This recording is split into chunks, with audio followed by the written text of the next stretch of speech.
Welcome back. It's still Journalist Hangout on TVC. Welcome to the program. We're discussing the election in Ekiti State. We're looking at the issues that have set our electoral process back in Nigeria in the last 2 decades or more. Well, Babajide Kolade Otitoju, let's talk about the options the citizens have tomorrow and what are your expectations. Let's leave out the candidates. They've done all they could. They've give out their manifesto, whatever way they want to. But what is the attitude you expect from the citizens in Ekiti State tomorrow? Well, I expect the citizens to conduct themselves peacefully. That's my expectation, but I can't give a guarantee that there won't be violence, because even in the campaigns, during the campaigns leading to the election, we've seen, we've read reports of violence, just campaigns, both in Shun and Ekiti. There have been reports of violence as detailed by Yaga Africa. So if we are already witnessing violence before the D-Day, then you can't be sure that on election day, there won't be pockets of violent eruptions here and there. We don't want to see it. But again, it is in the character of our political process for this to happen. Even during registration of people, you can experience violence.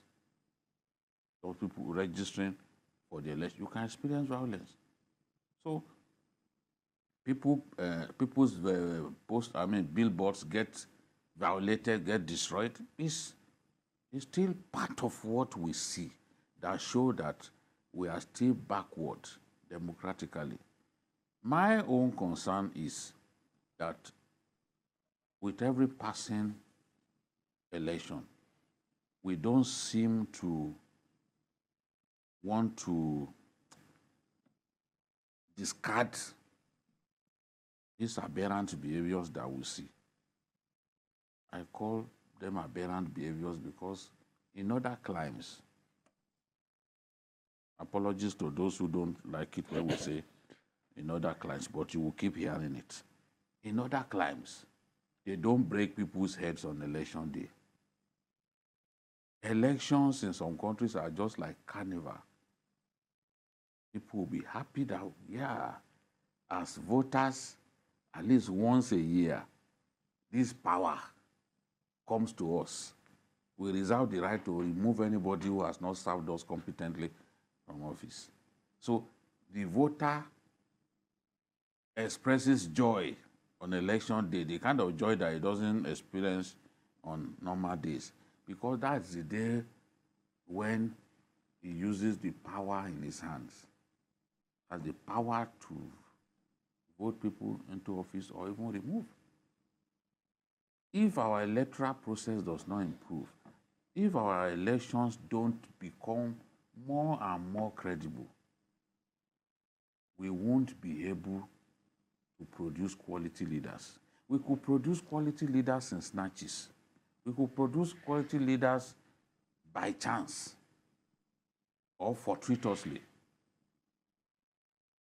But only credible elections that put power firmly in the hands of the ordinary voter can deliver good governance on a consistent basis, can deliver the right people to serve us. Because when people realize, when people in government realize that they can be removed if they do not serve the people, they can be kicked out of office if they fail to work for the people, they will sit up and begin to work for us. And you will begin to see progress, real progress. Look at Botswana. It's an African pride. You can't go and rig an election there. Don't even talk about it. So how come here we still rig elections? Look at South Africa. I like giving the example What of Ghana? What of the I like giving the example of what happened at Nelson Mandela Bay during the municipal elections in South Africa. Nelson Mandela Bay is where some of the biggest heroes of the apartheid struggle were raised. But the NLC was defeated in the election. And they didn't rig it. They didn't say because, oh, we are the ruling power, we are the dominant power here, therefore we will not accept the result. They were defeated, they took it on the chin. That's the way it should be. What we keep seeing is, in a given state, the ruling party wants to use every means possible to retain power. That is not good for anyone. If it keeps happening, we will not improve. Absolutely. Well, in wrapping up with the elections in the Ekiti state, Adekunle Yusuf, how will the elections in the Ekiti set the tone for the general elections? We're just about 6-8 months away from the 2023 elections. The political process already on, parties already choosing their candidates for all positions.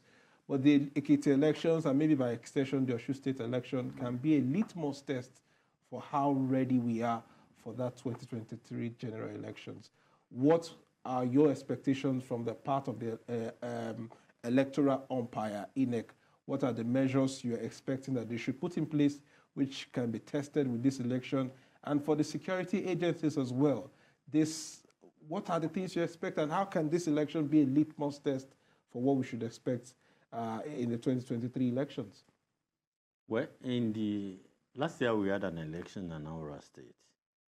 Despite reports of vote buying, influence of money, but there was a community that said no, we would vote according to our conscience. Ekiti is a land of, they call it a land of honor. And if I'm to say, the most educated state in the country, not just in the Southwest. I don't know of any state that has produced more enlightened minds, you called professors, than Ekiti. I want them to set the example, set the tone that the desperate politicians will always be around, the money bags will always be around, but we, the people, will know what we want. I'm not saying people should collect their money or whatever, but they should vote according to their conscience. Whether that conscience aligns with the candidates from the ruling party or any of the opposition party, they should decide. Shouldn't let any big man, any political landlord, any money bag decide for them. I will be extremely happy if Ekiti, where they tout themselves that Uleye, that is land of honor. If they can set the tone tomorrow so that Osun can follow, and from there we set the pace for the entire country. Absolutely. Well,